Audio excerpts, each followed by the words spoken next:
जय बोलो देवादिदेव 1008 श्री भगवान महावीर स्वामी की जय जय जय। अहिंसा परमो धर्म की जय जय जय। परम पूज आचार्य गुरुवर श्री विद्यासागर जी महाराज की जय जय जय। बोले परम पूज्य गुणायतन प्रणेता मुनिवर शेखर ब्रह्मांड सागर जी महाराज की जय जय जय।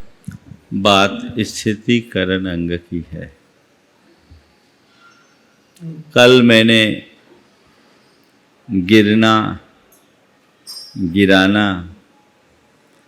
थमना और थामने की बात की थी। आज उसी बात को दूसरे रूप में कहना चाह रहा हूँ। संभलना, संभालना, संभले रहना और संभाले रखना। स्थितिकरण अंग के संदर्भ में ये चारों बातें बहुत अधिक प्रासंगिक है। आचार्य कुंद कहते हैं, ओम मग्गम गच्छन्तम सगम पिमग्गे ठवे दिजो चेदा सो स्थितिकरणेन जुदो सम्मा दिट्ठी मुने यब्बो। स्वयं को सन्मार्ग में टिकाए रखते हुए औरों को भी जो टिकाए रखता है वह स्थितिकरण अंग से युक्त सम्यक दृष्टि जानना चाहिए। धर्म का मार्ग कोई साधारण मार्ग नहीं है, ये साधना का मार्ग है और बड़ा कठिन मार्ग है। दो तरह का रास्ता होता है। जैसे एक रेत के टीले पर चढ़ना हो और किसी पहाड़ी पर चढ़ना हो। रेत के टीले पर चढ़ने में कठिनाई कम होती है और चढ़ते वक्त थोड़ा आराम भी लगता है, क्योंकि उसका स्पर्श बड़ा भुरभुरा सा होता है। लेकिन हम थोड़ा ऊपर चढ़ते हैं और भसकती है, रेत भसकती है, हम वापस जहाँ के तहाँ आ जाते हैं। लेकिन किसी पहाड़ी पर चढ़ते समय हमें एक एक कदम को बहुत संभल कर रखना पड़ता है। चढ़ने में बहुत कठिनाई भी होती है और थोड़ी सी चूक हो जाए तो गिरने का डर भी होता है। लेकिन जो व्यक्ति संभल करके चढ़ते हैं वे पहाड़ी की चोटी पर पहुंचते हैं। पहाड़ी की चोटी पर पहुंचने के बाद जो आनंद होता है वो शब्दों में नहीं कहा जा सकता। एक वह मार्ग है जो हमें प्रिय है, वो प्रेय का मार्ग है, और दूसरा वह मार्ग जो कठिन है वो श्रेय का मार्ग है। प्रेय का मार्ग प्रिय लगता है पर उसका परिणाम कभी अच्छा नहीं होता। वो तो रेत के टीले पर चढ़ने जैसा है। लेकिन श्रेय का मार्ग कठिन है पर उसका दूरगामी परिणाम अति उत्तम है। हम श्रेय के मार्ग पर चले तो हमें चाहिए कि हम संभले रहें और खुद को संभाले। कोई गिर जाए तो उसे भी संभालने की कोशिश करे। मार्ग यही है। हमारे सामने बहुत बड़ी चुनौती है, कदम कदम पर गिरने की संभावना जुड़ी हुई है। इसलिए कहते हैं चलना संभल के। अगर कहीं कदम लड़खड़ाए तो अपने आप को संभालो। आप लोग क्या करते हो? चलते चलते यदि कदम लड़खड़ाने लगते हैं तो अपने आप को संभालने के लिए क्या करते हो? बोलो डॉक्टर साहब, क्या करते हैं? बैठ जाते हैं या कोई आलम्बन लेते हैं, दीवार को पकड़ लेते हैं, है ना। कोई व्यक्ति मिल जाए तो उसे पकड़ लेते हैं, रेलिंग है तो उसे पकड़ लेते हैं, यानी कोई आलम्बन थामते हैं। बस मैं आपसे कहता हूं, खुद को संभालने के लिए, संभले रहने के लिए, औरों को संभालने के लिए और संभाले रखने के लिए आज के 4 सूत्र हैं। श्रद्धा, सहयोग, संरक्षण और समर्पण। श्रद्धा, सहयोग, संरक्षण और समर्पण। अपने आप को संभालना चाहते हो तो सबसे पहले मन में श्रद्धा रखो। अगर तुम्हारी श्रद्धा बनी हुई है तो तुम कभी नहीं डगमगाओगे, और यदि कदाचित डगमगाने भी लगे तो तुम्हारी श्रद्धा तुम्हें संभाल लेगी। किस पर श्रद्धा? अपने आत्मा के स्वरूप पर श्रद्धा, देव, गुरु और धर्म के प्रति श्रद्धा। जिनके हृदय में ये श्रद्धा गुण प्रकट हो जाता है वो अपने मार्ग से कभी डिगता नहीं, वह तो सुमेरु की तरह अकंप होता है। बड़े बड़े चलायमान कर देने वाले निमित्त भी आते हैं तो उनका कुछ नहीं बिगड़ता, बशर्ते तुम्हारी श्रद्धा पक्की हो। अपने अंदर झांको, टटोलो, देखो मेरे भीतर श्रद्धा का जन्म हुआ है कि नहीं। अगर हुआ है तो अभी वो किस रूप में है? बाल्यावस्था में है, युवावस्था में है, प्रौढ़ावस्था में है या बूढ़ी हो गई? क्या है? मेरे अंदर की श्रद्धा कैसी है, मुझे उसे परखना है। मैं ये नहीं कहता कि लोगों के अंदर श्रद्धा नहीं है, श्रद्धा तो रहती है, पर स्थिर श्रद्धा बहुत कम लोगों में दिखती है। जिसकी श्रद्धा ही स्थिर नहीं, उसका जीवन स्थिर कैसे होगा? जिसकी श्रद्धा स्थिर है उसका जीवन भी अस्थिर ही होगा। श्रद्धा से जीवन में स्थिरता आती है, श्रद्धा हमें संभालती है। ये दूसरे शब्दों में कहे तो इसे विश्वास के रूप में भी ले सकते हैं। अंदर विश्वास होता है, सब कर लेते हैं, हम सब कुछ कर लेंगे। अंतरंग में ऐसी श्रद्धा होनी चाहिए अपने स्वरूप के प्रति, देव, गुरु, धर्म के प्रति। तुम्हें कोई चलायमान नहीं कर पाएगा, तुम हर पल संभले रहोगे, चाहे कैसे भी निमित्त क्यों ना आए। मन कब दिखता है? जब कोई प्रतिकूल संयोग आता है, विपत्ति आ जाए, बीमारी आ जाए, वियोग हो जाए, अन्य कोई विसंगति आ जाए, कोई भी उल्टा संयोग घटता है, मन डगमगा जाता है, भगवान अब क्या होगा, गए। और कई लोग तो भगवान से भी मुख मोड़ लेते हैं, होता है।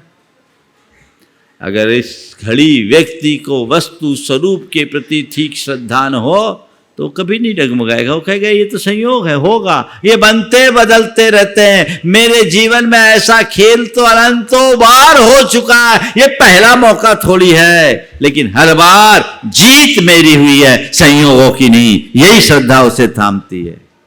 ये कर्म का संयोग है।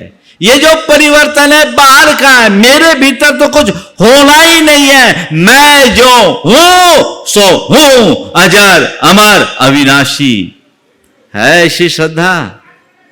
मेरा बाल बांका भी नहीं हो सकता।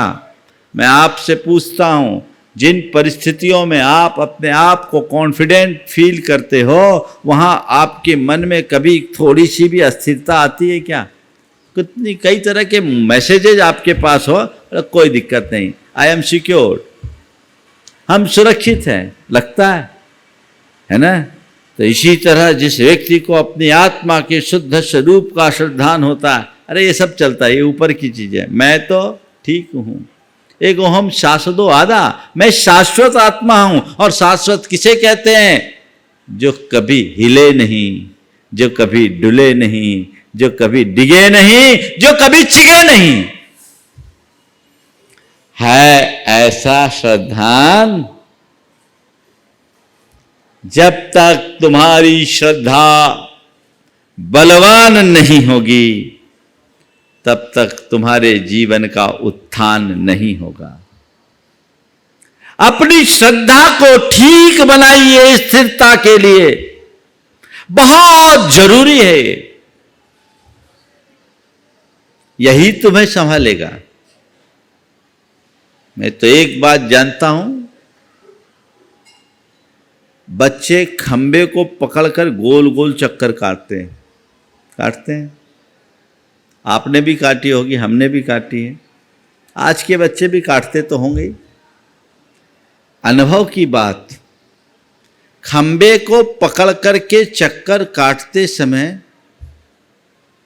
कितने भी चक्कर काटो, कभी चक्कर आता है? नहीं आता। और खंबा को छोड़ते ही सिर चकरा जाता है। मतलब समझते हो? तुम्हें संसार के जितने चक्कर काटने हैं काटो, श्रद्धा के खंबे को पकड़े रहो। तुम्हें कभी चक्कर नहीं आएगा। और इसे छोड़ते ही चारों खाने चित्त हो जाओगे। तो खुद को संभलना चाहते हो, खुद संभलना चाहते हो, श्रद्धा को बलवान बनाओ। और जिसके हृदय में धर्म की सच्ची श्रद्धा होगी, वही दूसरे धर्मी को संभालने की कोशिश करेगा।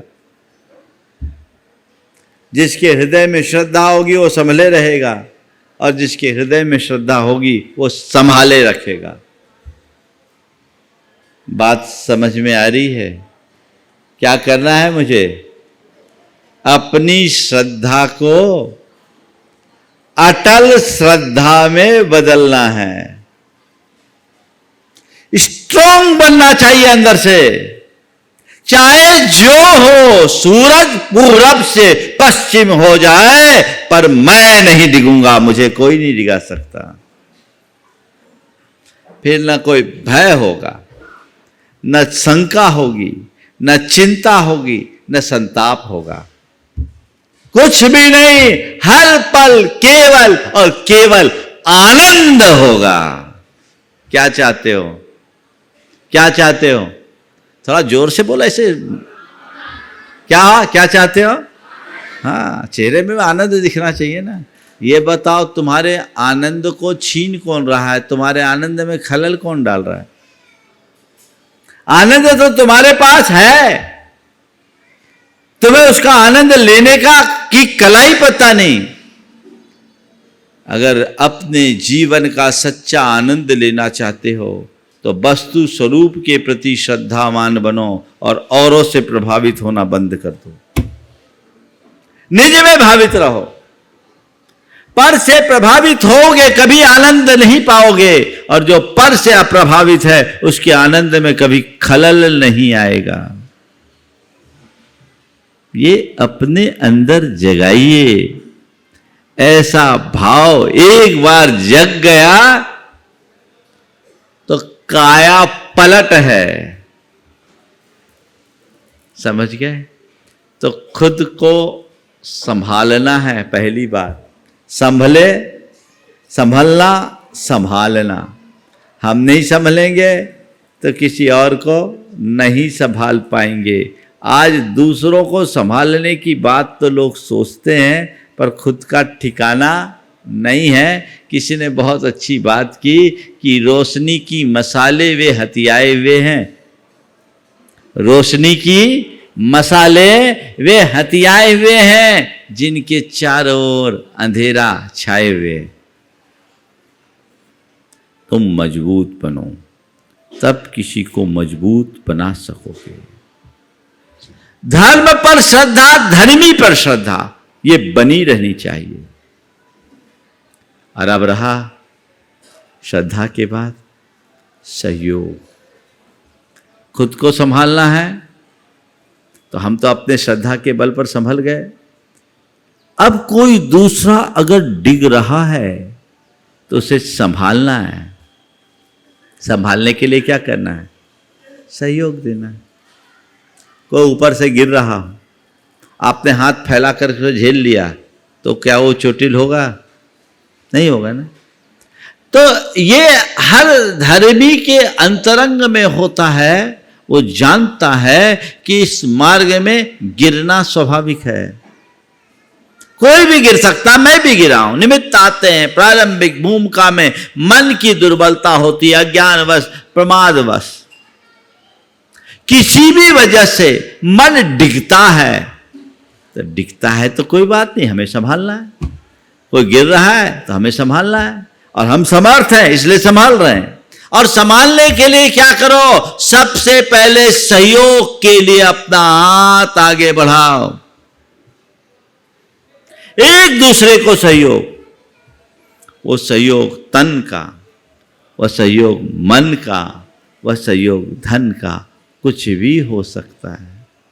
जहां जो जरूरत लगे वैसा सहयोग देकर सामने वाले को उसके मार्ग में स्थिर करना ही स्थितिकरण अंग है।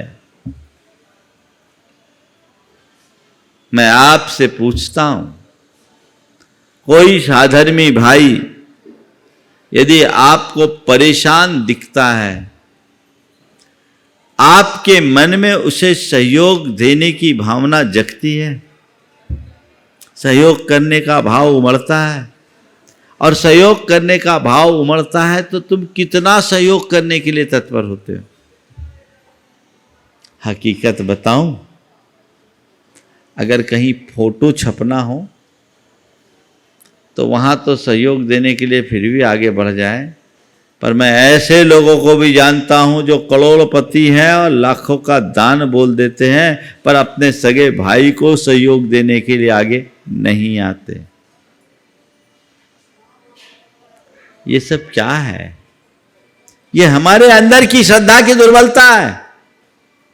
यथार्थ देखा जाए, जो आप धर्मी होकर के भी अन्य धर्मी की उपेक्षा करता है वो खुद अधर्मी है।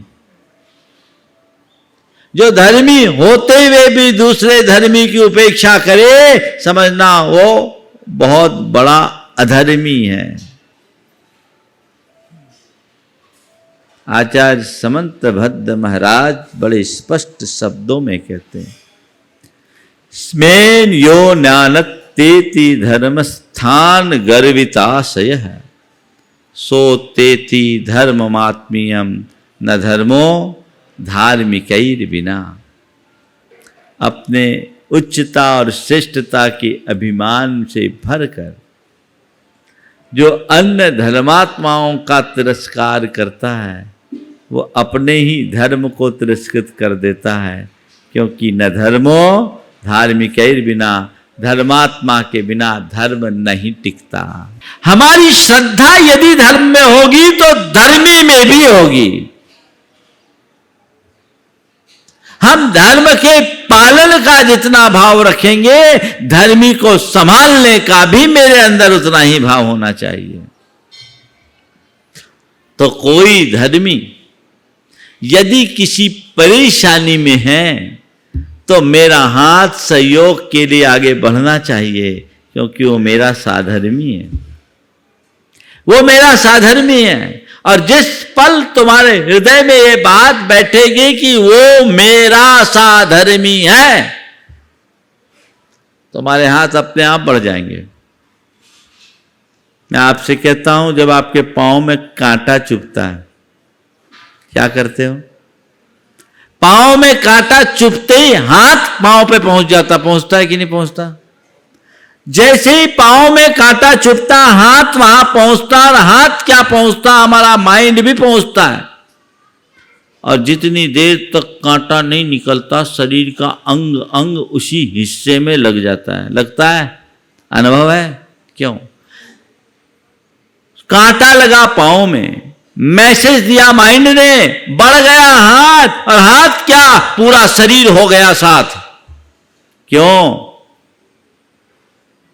पाँव कहता है ये पैर मेरा है, माइंड कहता है ये पैर मेरा है, हाथ कहता है ये पैर मेरा है, शरीर का अंग अंग कहता है ये पैर मेरा है, ये पीड़ा मेरी है, तो कांटा तुरंत निकल जाता है। इसी प्रकार यदि किसी को कोई कांटा चुभे और तुम्हें लगे कि ये मेरा है, तो तुम तुरंत उसके कांटे को बाहर निकालने के लिए तत्पर हो जाओगे, क्योंकि ये मेरा है। सहयोग तभी बढ़ता है जब अपनत्व होता है। अपनत्व के अभाव में सहयोग का हाथ कभी नहीं बढ़ता। तो अपनत्व होना चाहिए। धर्म से लगाव है तो धर्मी से लगाव क्यों? धर्मी से भी लगाव हो, सहयोग दो, जो संभव है वह सहयोग दो। आप जितना अच्छा सहयोग दोगे उतना बड़ा काम होगा। कई बार ऐसा देखने में आया, हमारा छोटा सा सहयोग भी सामने वाले के लिए बहुत बड़ा लाभकारी बन जाता है। आज हमारे देश में विभिन्न समुदाय के लोग हैं, उनमें एक सिंधी समुदाय भी है। 75 वर्ष पहले रिफ्यूजी बनकर भारत आया। आज कितनी सुदृढ़ सामाजिक, आर्थिक और राजनीतिक स्थिति के साथ वो जी रहे हैं। इसके पीछे की वजह आपको पता है? ये एक दूसरे को सहयोग, एक दूसरे को सहयोग। वो लोग सहयोग कैसे करते हैं, दो उदाहरण देता हूं। एक घटना पंडित पन्नालाल जी साहित्याचार्य जी ने सुनाई थी, बहुत पुरानी बात। वो इंदौर शहर में थे, उन्हें माचिस की जरूरत थी, दिया सलाई की।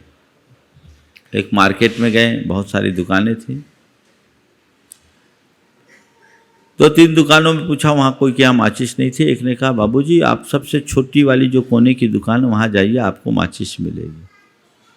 वो वहाँ गए तो देखा उसकी दुकान में केवल माचिस थी। पंडित जी को बड़ा आश्चर्य हुआ, क्या मामला है भाई, पूरे मार्केट में कोई माचिस नहीं बेचता और तुम केवल माचिस बेचते हो। तो उस दुकानदार ने कहा, बाबूजी क्या बताऊं, मैं बड़ा गरीब था, मेरे पास कोई रोजगार नहीं था। मैं बड़ा गरीब था, मेरे पास कोई रोजगार नहीं था। हमारी पंचायत ने तय किया कि आज से हम लोग माचिस की कमाई बंद करें, माचिस की कमाई का त्याग करें और ये आदमी केवल माचिस बेच के अपना घर चलाएगा। एक छोटी सी माचिस में कोई आदमी कितना कमाएगा? 100-200 रुपया, 400 रुपया महीना, इससे ज़्यादा तो नहीं कमाएगा। वो आदमी केवल माचिस बेचता, होलसेल और रिटेल। उसका घर चल गया। ये दृष्टिकोण जिसका होता है वो सतत ऊंचाई छूता है। एक दूसरा उदाहरण, घटना है। जबलपुर से कुछ व्यापारी कोलकाता मंगला हाट का उन दिनों बहुत दौर रहता था, अब तो डेट बदल गए, उसके लिए जाते थे। उसी क्रम में एक सिंधी भाई था, उसके 40,000 रुपये चोरी हो गए। वो बहुत दुखी हुआ रास्ते में। उसको दुखी देखकर उसके साथ के जो 8 व्यापारी थे, फट से 5-5 हजार रुपये निकाले और 40,000 उसे दे दिए। बोले ये संभाल, किसी को बोलना मत, अपना काम कर। उसे देखकर वहां साथ चलने वाले और जो जैन व्यापारी थे वे हतप्रभ रह गए। सहयोग का ये दृष्टिकोण। मैं आपसे पूछता हूं, हमारे यहाँ साधर्मी वात्सल्य और स्थितिकरण की बात है, क्या तुम्हारे हृदय में ऐसा सहयोग का मनोभाव रहता है? गैरों की क्या कहूं, सगे भाई की भी लोग उपेक्षा कर देते हैं। कैसे प्रेम पड़ेगा, कैसे जीवन चलेगा? दृष्टि जगाइए, भावना को उदात्त बनाइए, तब स्थितिकरण होगा। अगर हमारे शरीर का कोई एक अंग कमजोर होता है तो पूरा शरीर कमजोर होता है। हर व्यक्ति अपने शरीर के एक एक अंग की सुरक्षा के लिए तत्पर रहता है कि नहीं? तो जैसे हमारे शरीर के अंगों की सुरक्षा के लिए हम हर वक्त तत्पर रहते हैं, वैसे ही समाज के हर घटक को समाज का एक अंग मानकर उसे सुरक्षित करने की चेष्टा हमारी होनी चाहिए, उसे संरक्षण देने का प्रयत्न हमारा होना चाहिए। स्थितीकरण का अर्थ यही है। तो ये तब होगा जब तुम्हारे हृदय में श्रद्धा बलवती होगी, सहयोग के लिए हाथ बढ़ेगा, तुम खुद संभलोगे, सामने वाले को संभालोगे, और न केवल संभालोगे अपितु संभले रहोगे और संभाले रखोगे। ये एक बार की फॉर्मेलिटी नहीं है। इस पर पूर्वापर विचार करना जरूरी है। ये देखना समझना जरूरी है कि मैं क्या कर सकता हूं। एक जमाने में ये परिपाटी जैन समाज में थी, आजकल दिनों दिन छीन हो गई। मैं एक घटना आपको सुनाता हूं। सहयोग क्या होता है। मुर्शिदाबाद जिला पश्चिम बंगाल में, जो आज बांग्लादेश की सीमा में, वहाँ एक गांव है औरंगाबाद, छोटा सा कस्बा है। जैनों के 25 एक परिवार हैं। वहाँ जब मैं था, आज से 15 साल पहले की बात, तो वहाँ मैंने ऐसे ही पूछा कि आप लोग यहाँ कब आके बसे? सब राजस्थान से आके बसे। वहाँ के समाज के प्रमुख थे ताराचंद जी सेठ। उन्होंने बताया महाराज जी, हमारे बाप दादा बहुत गरीब थे, हमारे पास कोई साधन नहीं था। हमारे दादाजी इस क्षेत्र में गांव से व्यापार के लिए आए। ये सब बाय गांव के थे राजस्थान में। यहाँ वहाँ का जागीरदार एक मारवाड़ी जैन श्वेतांबर सेठ था। उसे पता चला कि 2 मारवाड़ी भाई रोजगार की तलाश में श्री रामपुर में आए हुए, रामपुर हाट में आए हुए हैं। वो स्थान औरंगाबाद से लगभग 70-80 किलोमीटर दूर। उन्हें खबर मिली कि वे रामपुर हाट में आए हुए हैं। फट से अपना आदमी भेजा, मारवाड़ी भाई काम की तलाश में आए हुए। अपना आदमी भेजा, आज से 125 वर्ष पहले की बात कर रहा हूं। उनको बुलाया, अपनी गद्दी में ठहराया। पहले के सेठों की गद्दियां बहुत बड़ी बड़ी होती थी, सैकड़ों लोग रह सकते थे। बासा चलता था, यानी उनका भोजनालय चलता था। वहाँ खिलाया, 2-3 दिन देखा और 2 गठान माल दिया। बोलो ये लो माल बेचो, कमाओ और खाओ, आराम से गद्दी में सो, बासा में खाओ। थोड़ी देर में, उन दिनों में उनने अपने हुनर का परिचय दे दिया और अगले ने सामने वाले को स्वतंत्र कारोबार करा दिया। बाद में मंदिर के लिए जगह हो गई, मंदिर बन गया, 25 घर आके बस गए और आज सब के सब खांटी करोड़पति हैं, सुसंपन्न हैं। ये कितनी उदात्त भावना। वो व्यक्ति जिसका नाम नहीं, पता नहीं, ठिकाना नहीं, केवल एक बात की कोई मारवाड़ी भाई काम की तलाश में आया है, आदमी भेज के बुला रहे हैं। और आज कोई काम की तलाश करते हुए तुम्हारे घर आए तो तुम्हारा क्या हाल है? हो सकता है तुम बात करना भी नहीं चाहो, बात करना भी नहीं चाहो। बड़ा अंतर आ गया है। पहले लोग व्यक्ति को पहचानते थे, अब स्टेटस को पूछते हैं। पहले लोग व्यक्ति को पहचानते थे, व्यक्ति को आदर देते थे, व्यक्ति का महत्व आंकते थे। अब केवल स्टेटस को पूजा जाता है। बस जिसका ठाट बाट है उसके लिए तो सब आगे पीछे घूम जाएंगे, और अगर कोई कमज़ोर है तो सगा भाई भी हो तो उससे लोग मुंह फेर लेते हैं। ये कतई उचित नहीं है। तो श्रद्धा हो, सहयोग हो, ये क्रम भी निरंतर चलेगा, क्योंकि मुझे लगता है आज समाज में इनकी बहुत ज़्यादा आवश्यकता है। सहयोग हम कैसे दे सकते हैं, ये एक उदाहरण है।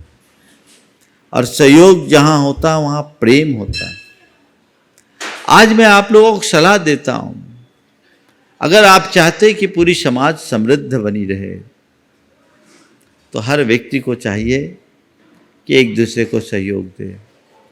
हमारी समाज में ऐसा कहा जाता है कि जैन लोग बहुत संपन्न हैं, बहुधा हैं भी, पर आज भी कई जैन इतने गरीब हैं जो मजदूरी करके अपना जीवन गुजर बसर करते हैं। मैंने ऐसे जैनों को भी देखा है। आज पूरे जैन समाज का हम विश्लेषण करें तो मान लीजिए 44 लाख जैनी हैं, तो उनमें 10% लोग ऐसे हैं जो सुसंपन्न होंगे, तो 10% लोग ऐसे हैं जो अत्यंत गरीब होंगे। बाकी बीच के तो बीच के हैं, कुछ न करें। टॉप के जो 10% लोग हैं वो हर एक व्यक्ति को संभालने का लक्ष्य ले ले तो समाज अपने आप मजबूत बन जाए। कुछ नहीं करना है, मुझे एक व्यक्ति को, एक परिवार को संभालना है, क्या लग जाएगा तुम्हारा? हर व्यक्ति ऐसा सोच ले, एक परिवार को संभालना है, केवल एक परिवार को, पूरी समाज का काया पलट हो जाएगा। बहुत सारे लोग हैं जो बहुत गरीब हैं। मैं सागर में था, 1997 की बात। एक 14 साल की बच्ची, 12 साल की बच्ची होगी, उसके साथ उसका 15-16 साल का भाई था। दोनों भाई बहन आए और मुझसे कहा, महाराज सहयोग चाहने, वो बुंदेलखंडी में बोली, सहयोग चाहने। क्या बात है, क्या हो गया? बोले हमारे माँ के पाँव कटने हैं। बिल्कुल पढ़ी लिखी बच्ची नहीं थी, पाँव कटने हैं। तो क्या हो गया? बोले पाँव में कछु होगा वो है। तो बुंदेलखंडी में ही बोल रही थी, पाँव कटने हैं। रिपोर्ट ला करके दिखाया, उसने रिपोर्ट उसके हाथ में था, वो मैंने देखा। बोले क्या करते हो? बोले पापा मिठिया कहते काम करे थे, हम बासन मांजत, बर्तन मांजते। उसका भाई था, उसका पूरा हाथ, उससे पूछा तुम क्या करते हो? बोले कब बस्ती धोत। जैन श्रावक। उस भाई का पूरा हाथ जल जाने के कारण पूरे हाथ में फफोले थे। मैंने सुना, मुझे बहुत वेदना हुई। संयोग से उसी दिन एक बहन जो यूनिवर्सिटी में प्रोफेसर थी, अपनी सैलरी लेकर आई थी। 30,000 रुपये उसके पर्स में थे, 30,000 उसने दे दिए। मैंने पूरा पता लगाया, जिस डॉक्टर से उसका इलाज चल रहा था, सब चल रहा था, पता लगाया। बोले ऐसे तो गड़बड़ होगा। मैंने उसे डॉक्टर सुभाष जकेरिया, गरीबों के लिए बहुत बड़े मसीहा हैं, भोपाल में बहुत बड़े आर्थोपेडिक सर्जन हैं, अपने से जुड़े हुए, तो गुनाइतर के ट्रस्टी भी हैं। मैंने उनके पास खबर भिजवाई कि ऐसा ऐसा केस है, इसको आप क्या करना है। बोले गुरुदेव से कहो कि यहाँ भेज दे, मैं सब देख लूँगा। सागर भागोदय के एम्बुलेंस से उसको भिजवाया। वहाँ अजीत जी पाटनी एक वयोवृद्ध है, सामाजिक कार्यकर्ता हैं, उनने उनके रहने ठहरने खाने पीने की व्यवस्था की और डॉक्टर जकेरिया ने उनका इलाज किया। पूरा ऑपरेशन उन्होंने निःशुल्क किया। लेकिन ये घटना सामने आई सो हो गई, लेकिन मेरे मन में एक सवाल कौंधता रहा कि हमारे समाज में एक तरफ संपन्नता का चरम और दूसरी तरफ बदहाली का ये रूप, ये कतई अच्छा नहीं लगता। हमें समाज में परिवर्तन की बयार बहानी चाहिए और समाज के कमज़ोर लोगों को आगे बढ़ाने का उपक्रम करना चाहिए। और वहीं से मैंने उसकी शुरुआत की थी। उसके बाद जब ललितपुर गया तो मैंने वहाँ आचार्य श्री के नाम से आचार्य विद्यासागर साधर्मी विकास न्यास की स्थापना भी कराई, जो आज भी काम कर रही है। अन्य भी अनेक स्थानों में, गुना में, अशोकनगर में और कई जगह में हुआ।